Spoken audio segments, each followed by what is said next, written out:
because it seems so impossible. Exactly. You feel like you have to give God a hand. Exactly. When you try to go ahead of God, you only create chaos. What you can plan for yourself is at least 10 times worse than what God has for you. No, actually.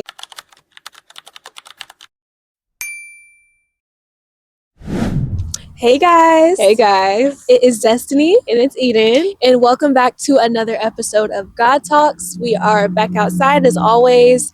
And today we wanted to have a conversation about not going ahead of God. Yeah. Basically, in essence, not trying to take matters into your own hands. Yeah. Specifically after you've gotten a word from God, or after you Yeah. feel like you've received a promise and you're waiting for it to come to pass.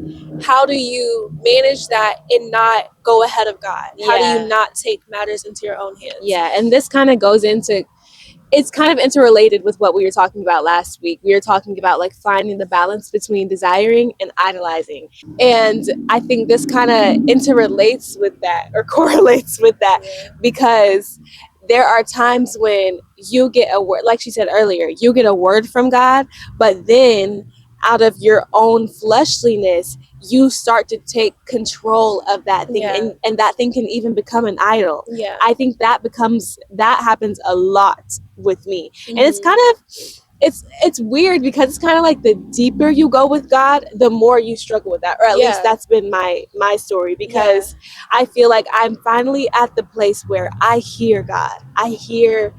I hear what he's trying to say to me. I receive the dreams and I receive the visions. Like, that's just the place that I'm at with God.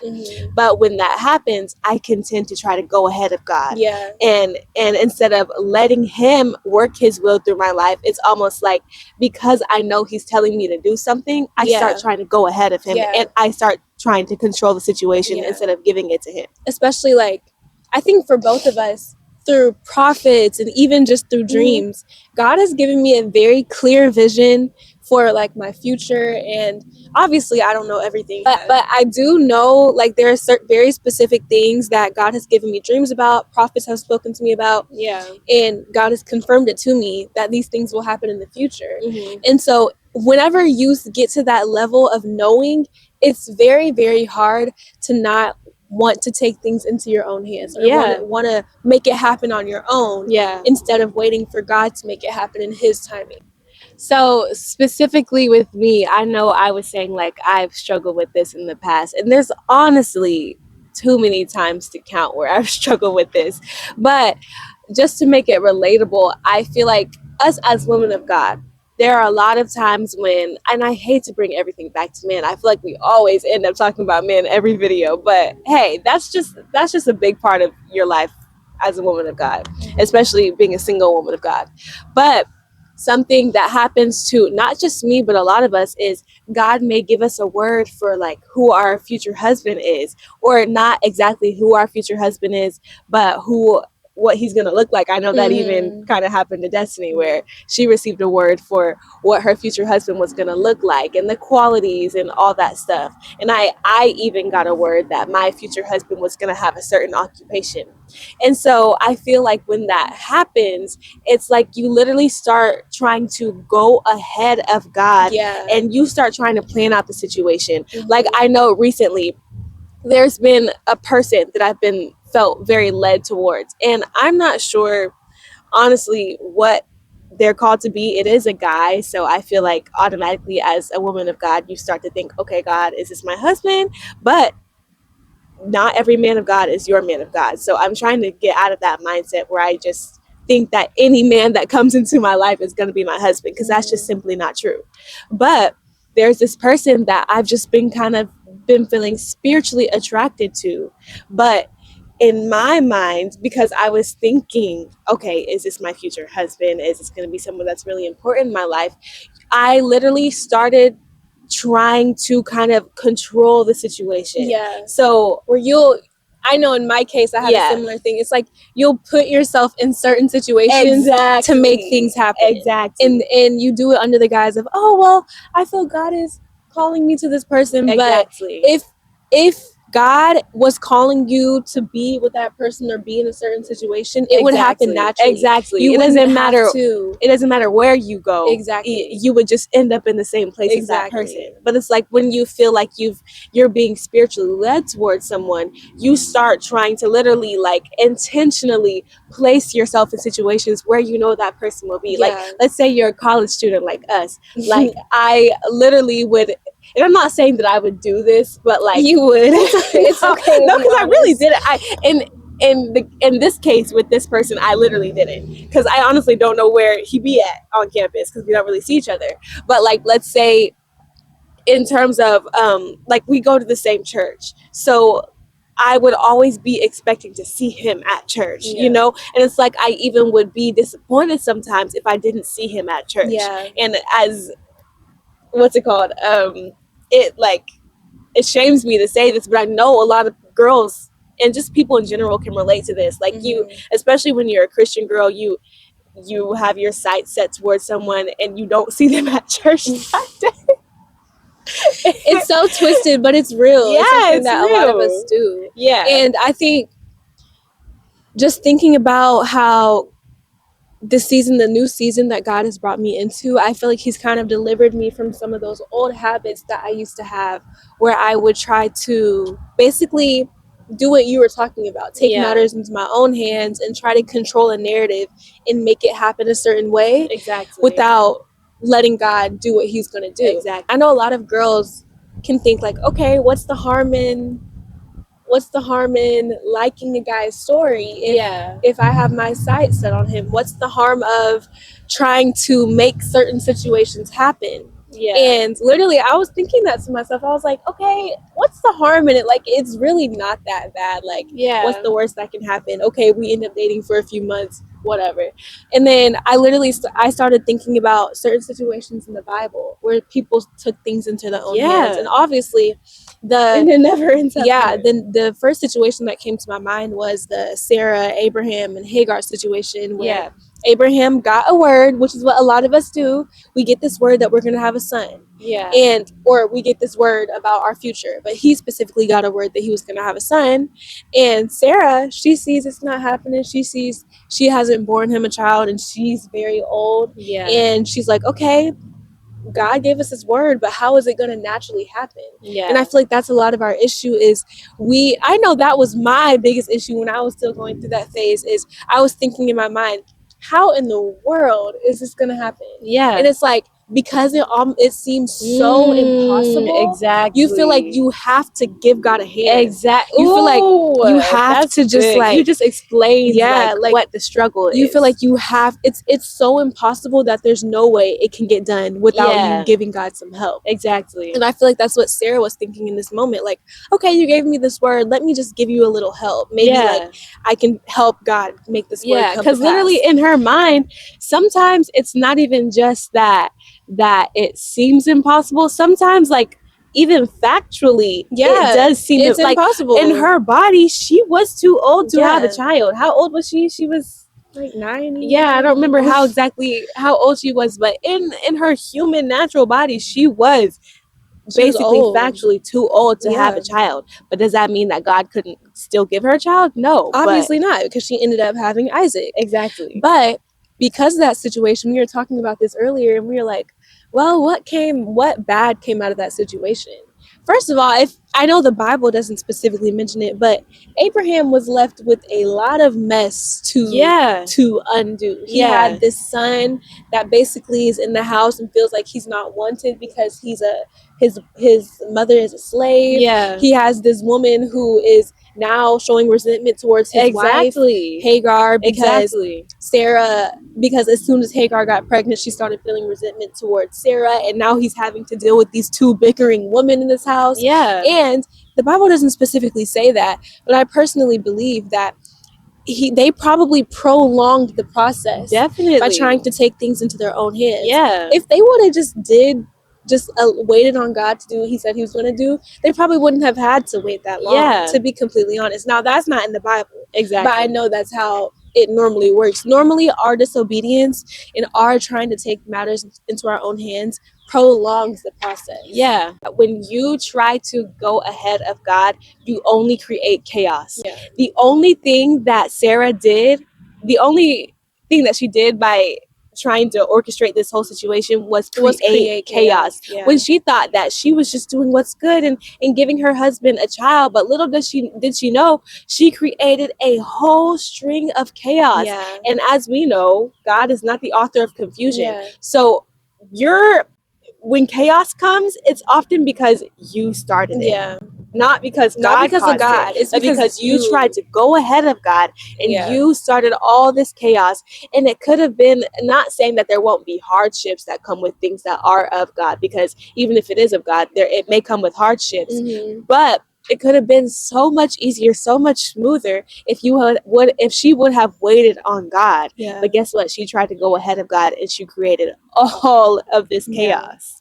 Another reason why I feel like a lot of us, and a reason why I felt like in the past, like I had to take control of the narrative and try to make things happen myself, is because a lot of the time, whenever you're going through this whole waiting process, it's hard. Yeah. You're going through a lot of suffering. Yeah. And in your mind, you're thinking, okay, how can I make this be up quicker? How can I get to the good part? How do I skip past this suffering? Yeah. And it's crazy because in thinking about that, a verse that God has had on my heart so deeply in this season is Romans 8:18. I consider that our present sufferings are not worth comparing with the glory that will be revealed in us. And so just I've been in the book of Romans, and a very big theme in that book is suffering and glory. Yeah. And how I feel like a lot of Christians, we forget that there really is no glory without suffering. Yeah. You cannot get to the good part without going through at least a little bit of hardship. Yeah. And even in nature, when you think of anything glorious, a newborn baby, a beautiful butterfly, a towering tree, Plants. there's nothing glorious or considered glorious in nature that didn't have to go through a process that was a little bit hard. Yeah. Well, I ask any mother who's holding their beautiful baby in their arms, if that pregnancy was hard, they'll probably say yes. Or at least childbirth. Yeah. There's no such thing as painless childbirth. Yeah, there's no such thing. And so I feel like that's something that God has been even teaching me in this season, because when I first became a Christian, I was just so enveloped in the love of God and rainbows, butterflies, my depression is gone, and God has shown me so much love. And I feel like the first thing that God does to a lot of new Christians is he wraps their arms around them as a father.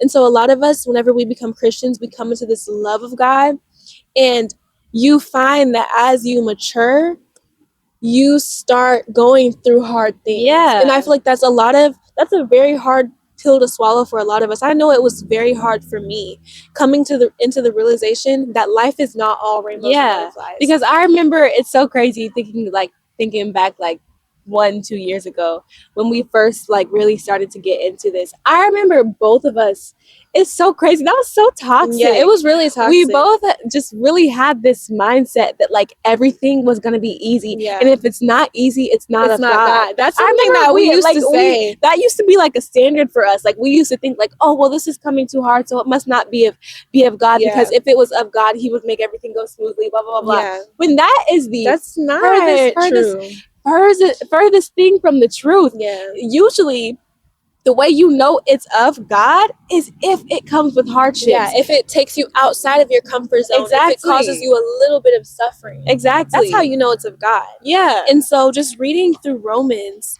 and reading about this whole suffering and glory and how they correlate with each other, I feel like that's one of the main things that God has been that's one of the main things that has helped me to get out of that vein of trying to take control of situations, is realizing that things are going to be hard. Processes, getting to the promise, that whole process is going to be hard. And you just kind of have to embrace the hardship. You have to embrace the suffering, and you have to learn that at the end of the day, no matter what happens, what you can plan for yourself is at least 10 times worse than what God has for you. No, actually. Like, literally, what God has for you is way, way bigger than what you can ever do for yourself. I'm literally saying this to myself as I say this. Like, what God, and not even what God can do for you, because we all know that God can work wonders and miracles, but the way God will orchestrate it, the way God will work it out is far better than the way you can work it out. So even when it comes to it's like, you know what's at the end of the rainbow, but it's like you're trying to force yourself through the end of the rainbow when you can have God walk you there. But you're trying to do it yourself, and you're making it 10 times literally, harder. and you're making it 10 times harder. Usually, if it's from this point to this point, God will take you from this point to this point. When you try to do it yourself, you will take yourself all the way around here and just all over the place. And you know what I realized is most of the time, whenever you try to take things back, take the narrative into your own hands, you basically end up going in a circle, and you end up right back at the point where God originally wanted you. And then it's like God is saying, oh, okay, have you learned your lesson now? Exactly. Now go this way with me. Go the way that I originally wanted you to go, instead of trying to take things into your own hands. Whenever you were saying that, it brought Jeremiah 29:11, for I know the plans I have for you, to prosper you and not to harm you, to give you a hope in the future. And it's crazy because a lot of people say that verse, but this morning it's like I felt something prompting me to read the context around that verse. And the context of that verse is the Israelites whenever they had gone into exile into Babylon. And so they were in this situation where they had this promise from God. God had told them earlier, I think it was Moses who had told them that he was going to bring them to this promised land. And that they were going to be in this land flowing with milk and honey. Now they're in exile in Babylon. They're exiled from their land. They're in Babylon. They're in this situation that seems so hard and like it has so much suffering for them. So when Jeremiah starts, it's basically explaining that situation of how they're in exile. And it's actually Jeremiah telling them that God told him to tell them that they need to stay in that land. They need to not try to rush out of that season. They need to not try to rush out of that place of Babylon. They need to stay in that land, and they need to pray that God would prosper them even in that hard place. And so I feel like that's something that I had to start adding to my prayer life is, God, even in this hard place, even in this place where it feels like I'm in exile, would you continue to prosper me, even in this place where it feels like I'm so far from the promise.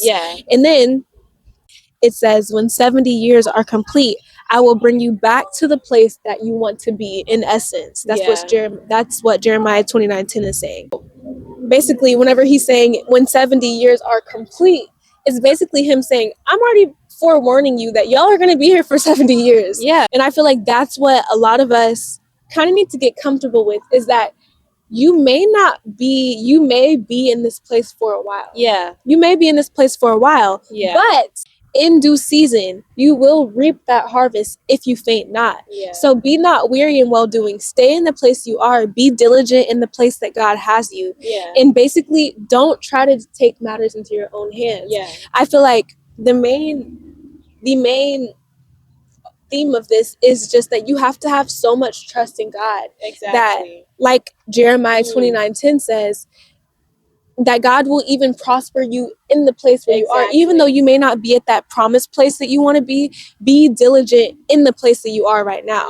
Because God could even prosper you in that place, even though you don't have that quote unquote promise that God promised you yet. I think the biggest thing for me in this season, you know how I was saying, like, I've been feeling led towards this person or whatever. And not even just that, there are a lot of words from God that I'm just really holding on to, and I haven't yet received the fruition. Is that a good word for it? Those words haven't come to fruition yet.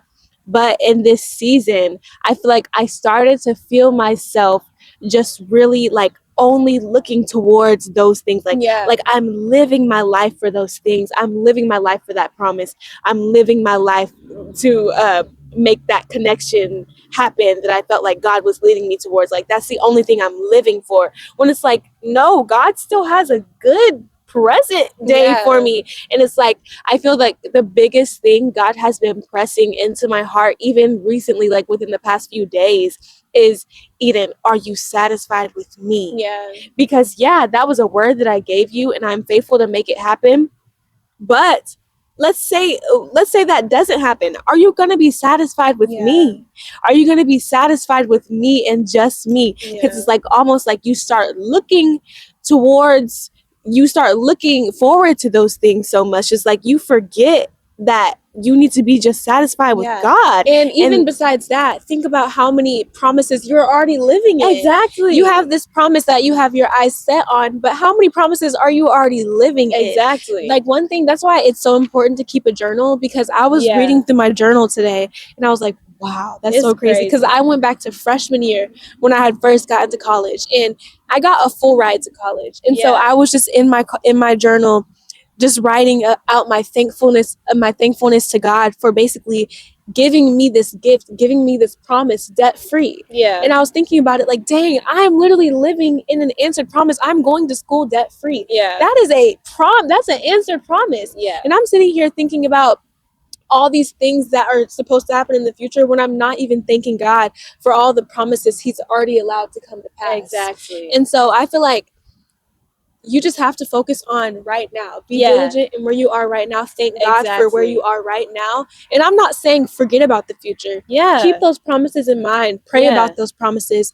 But you just, and I'm saying this to myself, you can't take things into your own hands, because at the end of the day, you're just going to take yourself on a big merry-go-round. Because at the end of the day, you literally have to teach yourself that, like, Eden, or whoever you are, if you take control of the situation, you're only going to mess it up. So if you really want that promise to come to fruition, the best thing you can do is keep your hands off of it. Just take your hands off. That's the best thing, even though you may think that you have to put in all this work. And I'm not saying, like, let's say if God gives you a business idea, that doesn't mean that you don't have to work towards it. If God tells you you're going to be this person, that doesn't mean that you shouldn't have to work towards that. That definitely, you have to stay faithful in what you're doing. But there's a difference between staying faithful and then going out of your way to orchestrate and force things. You know when you're trying to force things.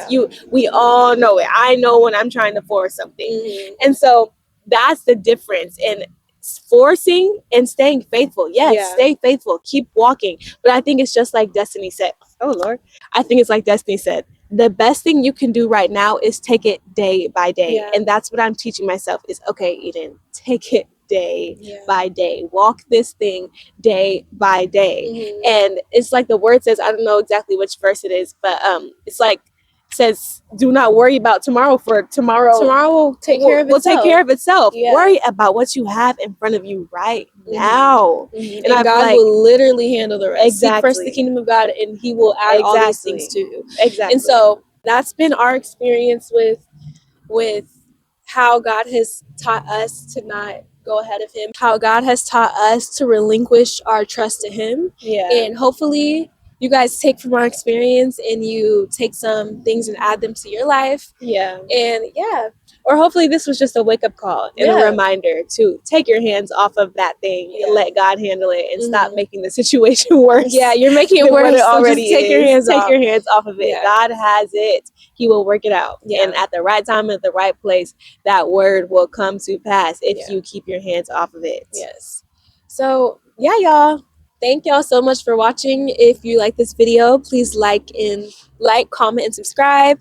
Tell us about your experiences. Just leave us something. Interact with us. Let us know if this video helped you. So see y'all in the next one. Bye.